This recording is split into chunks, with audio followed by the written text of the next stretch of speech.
नमस्कार दोस्तों, लाभ इत्यादित्य में आपका स्वागत है।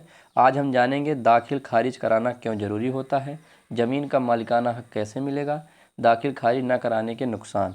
तो सबसे पहले बात करते हैं दाखिल खारिज क्यों कराना चाहिए। किसी भी व्यक्ति को प्रॉपर्टी खरीदते वक्त कई बातों का खास ध्यान रखना होता है। प्रॉपर्टी एक ऐसी डील होती है जिसमें धोखाधड़ी होने के चांस बहुत ज़्यादा होते हैं। इसलिए कहा जाता है कि प्रॉपर्टी हमेशा भरोसेमंद व्यक्ति से ही खरीदनी चाहिए।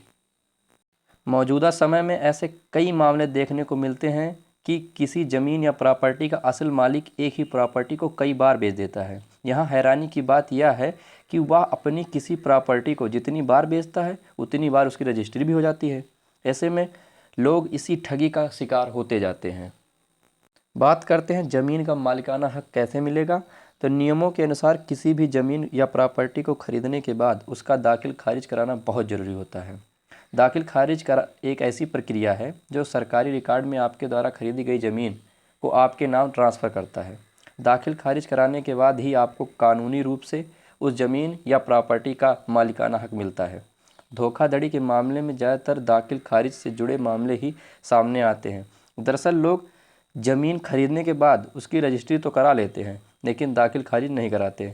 ऐसे में उस ज़मीन का मालिक उसे कई बार लोगों को बेचता रहता है। दाखिल खारिज कराने के बाद प्रॉपर्टी को लेकर धोखाधड़ी की गुंजाइश की आशंका बहुत कम हो जाती है। यदि आप अपनी खरीदी हुई प्रॉपर्टी का दाखिल खारिज करा लेते हैं और उसके बाद भी उसका पुराना मालिक उसे बेच देता है तो आप उसकी शिकायत कर सकते हैं। ऐसे में आपका पड़ा हमेशा भारी ही रहेगा।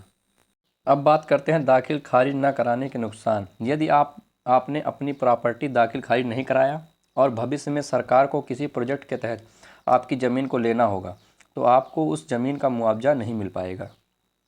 इसके अलावा किसी प्राकृतिक आपदा होने वाले नुकसान के बाद सरकारी राहत उन्हीं को मिलती है जिस प्रॉपर्टी का दाखिल खारिज हुआ रहता है। जिस प्रॉपर्टी का दाखिल खारिज नहीं होता उस प्रॉपर्टी के एवज में आप किसी बैंक से लोन भी नहीं ले सकते हैं। इसलिए किसी ज़मीन को लेते समय यह ध्यान देना आवश्यक है कि सिर्फ रजिस्ट्री करा लेना ही ज़रूरी नहीं होता है, उस ज़मीन का दाखिल खारिज कराना बहुत ज़रूरी होता है।